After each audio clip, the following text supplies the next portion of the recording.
On a quiet naval base, a group of young recruits laughed at an old janitor's faded tattoo, calling it a joke from another time.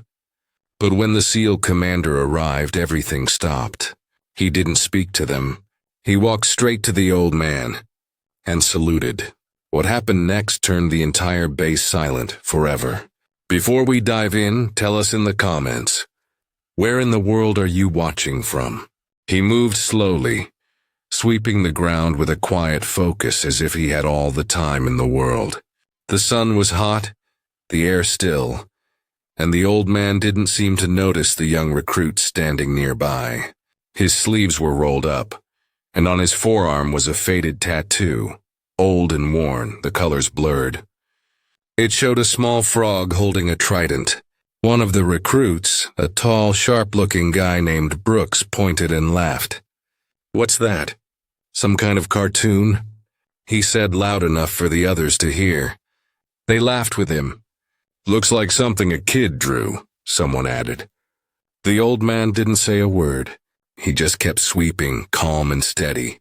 But that made the recruits even louder. They thought he was ignoring them because he was weak. They didn't understand the strength it takes to stay silent. Maybe you've seen that before. Someone judged for how they look, not who they are. They thought the tattoo was a joke. They thought the old man didn't matter. But what they didn't know was that they were mocking a man whose story was far bigger than they could imagine. The laughter grew louder, echoing across the grinder as more recruits turned their heads to watch. Brooks smirked, proud of the small crowd forming around them. "Bet he's one of those old vets who just hangs around the base for free coffee," he said, and a few chuckled. Another added, "Or maybe he just wants people to think he was somebody." The old man kept sweeping, slow and steady, like none of it touched him. That only made them bolder. One of the recruits crouched down beside him, close enough to see the tattoo clearly. "You call this ink?" he scoffed, tapping the faded frog with one finger. "Real warriors wear real tattoos." The others laughed again, louder this time, feeding off each other like a pack. People walking by slowed down, unsure whether to step in or keep moving. The air felt heavy, the kind of silence that isn't quiet. It's waiting. Still, the old man didn't flinch. Not a word, not a glance. Just the steady sound of the broom against concrete. And that calmness, it started to bother them more than any insult could have. What kind of man stays silent while being humiliated? What kind of past could teach someone to hold that much control? The old man paused for just a second, his hand resting on the broom handle. His eyes weren't on the recruits anymore. They were somewhere far away. The heat of the California sun faded, replaced in his mind by thick, choking jungle air. The noise around him, the laughter, the jeers, dropped into the background as another sound took over. The low thump of a boat engine cutting through dark water. He remembered the sting of sweat in his eyes, the sharp bite of mosquito swarms, the wet press of mud against his knees as he crawled through enemy lines. No one spoke on that mission. Silence was survival. The tattoo hadn't been done in a shop. It was inked by hand under a torn poncho during a storm, the needle cleaned in whiskey, the ink made from soot. They weren't making something to show off. They were making a promise to return home, a symbol just for them. He blinked slowly and the jungle faded. The recruits were still laughing. One nudged the other, still amused. But they didn't know where his mind had gone. They didn't know what it took to earn that small faded mark, and they had no idea how close they were to waking a storm. Near the edge of the grinder, a senior petty officer stood watching, arms crossed, his face unreadable. He didn't step in, not yet, but his eyes were sharp and he didn't miss a single word. The moment he caught a glimpse of the tattoo, really looked at it, something shifted in his posture. He reached into his pocket, pulled out his phone, and turned away from the crowd. His voice was low, urgent. "I need to speak to Commander Hale." Tell him it's about Frank Rourke." There was silence on the other end, then a single sharp response. "Are you sure?" The petty officer's eyes stayed fixed on the old man. "Positive." Across the base, in a briefing room filled with officers and glowing slides about logistics, Commander Hale was mid-sentence when his aide leaned in, whispering the name. Everything stopped. Hale's pen froze. His voice cut off. He stared for one breath, then pushed back his chair and stood. "Get my vehicle. Right now." No one dared ask questions. No one needed to. Because when a name like Frank Rourke rises from the past, it doesn't bring questions. It brings consequences.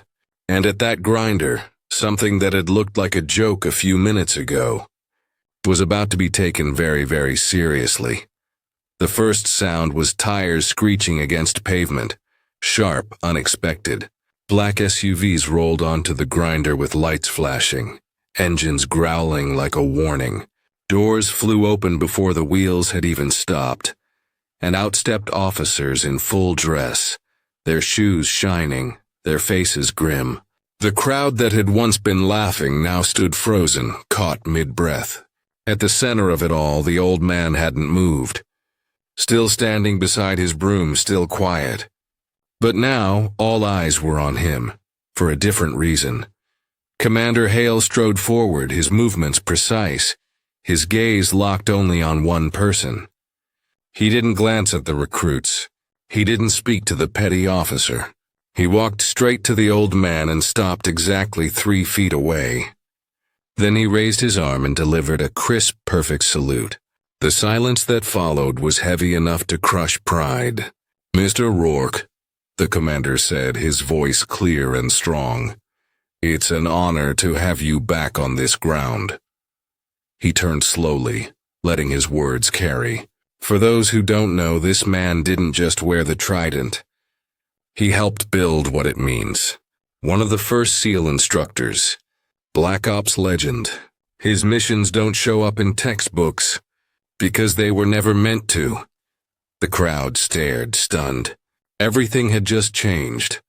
Commander Hale didn't raise his voice, but his words struck harder than any shout. He turned toward the recruits, Brooks and the others, who now stood at stiff, awkward attention, their eyes wide, their pride unraveling by the second. "You mocked a tattoo you didn't understand," the commander said, voice low but sharp. "You mocked a man whose footsteps made it possible for you to even stand on this ground." He pointed to the mark on Frank's arm. That symbol? It was worn by a 3-man team during an unrecorded mission to recover hostages in the Korangal Valley. No backup, no glory, just them. And they brought every single hostage home. You want to talk about real ink? That's the kind you bleed for. The recruits didn't speak. Their faces were pale, their shoulders sinking under the weight of what they'd done. Hale stepped closer. "You disrespected one of the pillars of this brotherhood. Not because you were evil, but because you were ignorant. And ignorance in this line of work can cost lives." He paused. "As of this moment, your applications to Bead S are suspended. I will review your status myself." There was no anger in his tone, just disappointment. And that stung more than rage ever could. Behind him the crowd remained still, but something had shifted. Respect had returned, balance had been restored, and for the first time, the recruits finally understood what it meant to be standing in the shadow of a true warrior. A few days later, the grinder was quiet again. The crowd was gone, the noise faded, and all that remained was the slow rhythm of cleanup duty. Brooks, the recruit who had laughed the loudest, moved with a different kind of weight now. His steps weren't cocky, they were careful. His uniform was soaked with sweat, and the fire in his eyes had cooled into something steadier. He spotted Frank by the same row of benches, tending to the planter boxes with slow, practiced hands. For a moment, Brooks hesitated. Then he walked over, not too close, and waited. Frank looked up. No surprise in his eyes, just calm. Brooks cleared his throat, voice quieter than anyone had ever heard it. Sir, I'm sorry. For what I said, for how I acted. I didn't know. Frank watched him a moment, then nodded once and reached into his small cooler, pulling out a bottle of water. He held it out without a word. Brooks took it with both hands. Thank you, he said, almost a whisper. Frank gave a small smile. Lesson learned is worth more than the mistake made, he said. Pride's a heavy thing. It can keep you steady, or it can pull you under. You learn the difference by listening, not shouting. Brooks nodded, his throat tight, the message landing deeper than any punishment ever could. Frank gently tapped his shoulder once, then turned back to his work. If this story moved you, share it. Somewhere out there, someone needs to be reminded. Real strength speaks softest.